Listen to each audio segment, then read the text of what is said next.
Hi, hello friends, welcome to the channel. In today's session, we'll be seeing power plant engineering MCQs Unit 1. First question: which of the following are the conventional energy sources? Option A is given as fossil fuel energy, option B is given as hydraulic energy, option C is given as nuclear energy, and option D is given as all the above.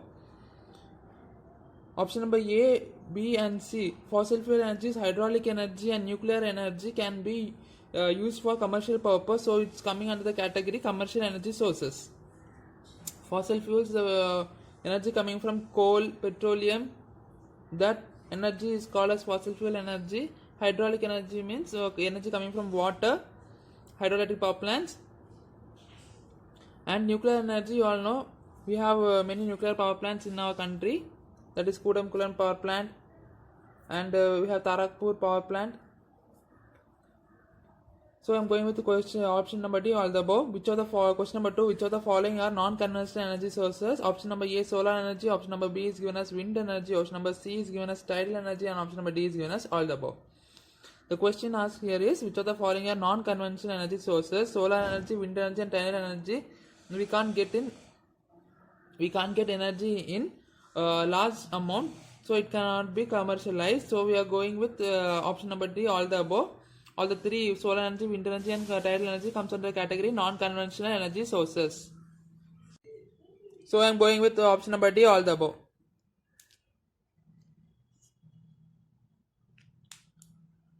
Question number 3, which factor is responsible for the formation of wind?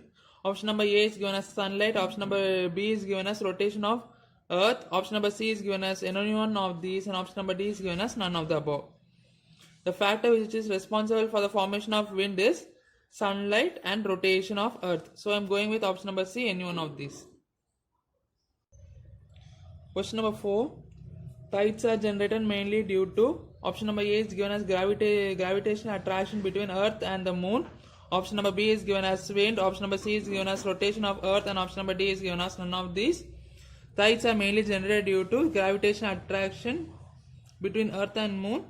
So I'm going with option number A. That is the reason for the tide formation. That is the gravitational attraction between earth and moon.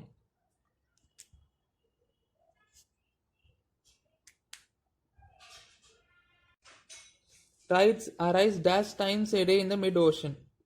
Tides arise dash times in a day in mid-ocean. This is a question asked. Option number A is given as twice. Option number B is given as once. Option number C is given as thrice, that is 3 times. Option number D is given as infinity times.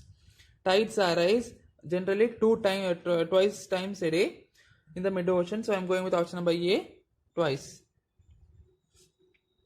Question number 6. Ocean waves are created by the interaction of dash with the surface of water. Option A is given as winds. Option number B is given as sunlight. Option number C is given as water current, and option number D is given as none of these. Ocean waves.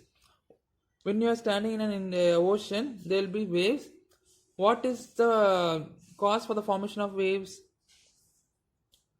When winds touches the surface of the water, then ocean waves are created. So I am going with option number A, winds. Question number 7.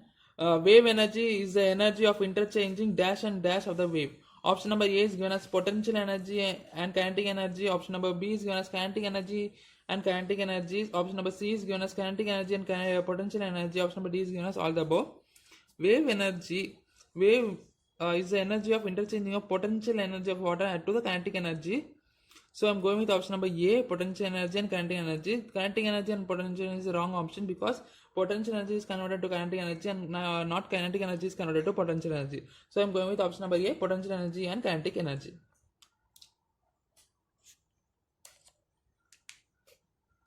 Ocean wave energy is indeed in need to be developed in dash areas. Ocean wave energy is to be built in dash areas. Option number A is highly. Option number B is coastal. Option number C is at seas. Option number D is space. Ocean wave energy is needed to be developed in dash areas.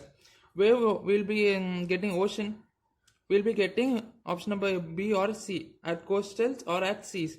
But this ocean wave energy should be needed to be developed in coastal areas. This is the right answer.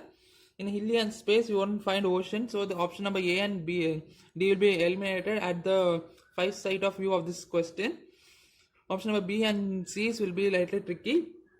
But the correct answer for this question is coastal areas. Ocean wave energy is developed at the coastal areas.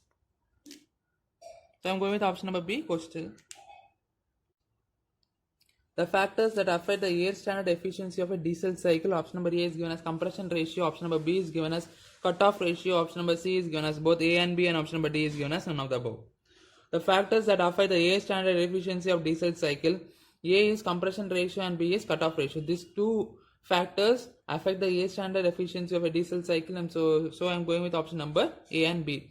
Always remember, compression ratio and cutoff ratio affects the air standard efficiency of diesel cycle. Question number 9. When cutoff ratio of diesel cycle increases, the efficiency of the cycle. Option A is given as decreases, option number B is given as increases, option number C is remains constant, option number D all the above. When cutoff ratio of diesel cycle increases, the efficiency of cycle decreases. When cutoff ratio increases, the efficiency of the diesel cycle decreases. When the compression ratio is kept constant. Question number 10. When the compression ratio is kept constant, the efficiency of cycle is asked.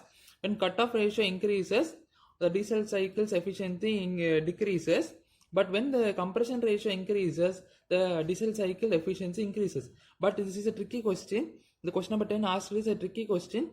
When the compression ratio is kept constant, the efficiency of the cycle will be when compression ratio will be seen, when cutoff ratio will be going to decreases is increased, when it will go to decreases, the cycle efficiency will be decreases, so we will be ticking decreases.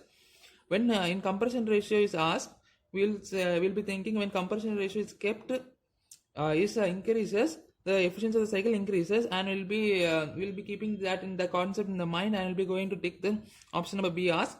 But in this question, the compression ratio is kept constant, so the efficiency of the cycle remains constant. So I'm going with option number C, remains constant. Question number 11. The important circuits of steam power plant are. Option number A is given as coal and ash circuit. Option number B is given as air and flue gas circuit. Option number C is given as water and steam circuit. Option number D is given as cooling water circuit.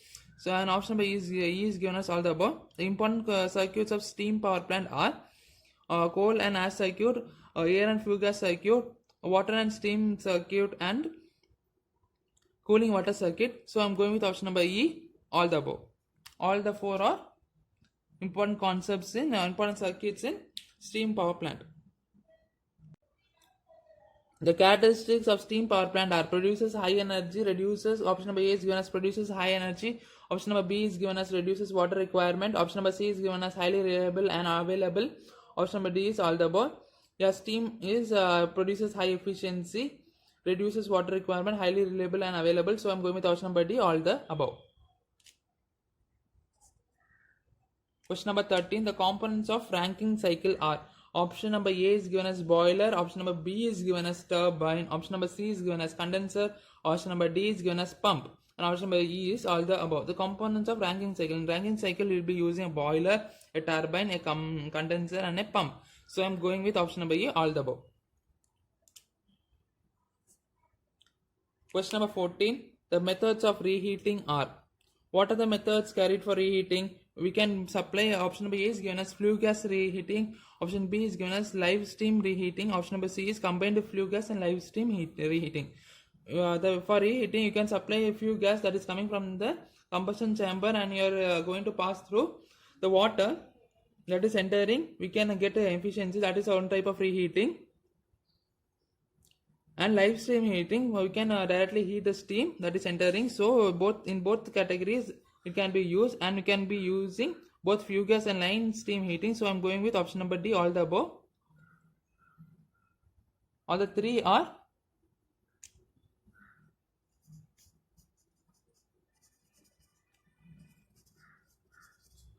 I'm going with option number D, all the above.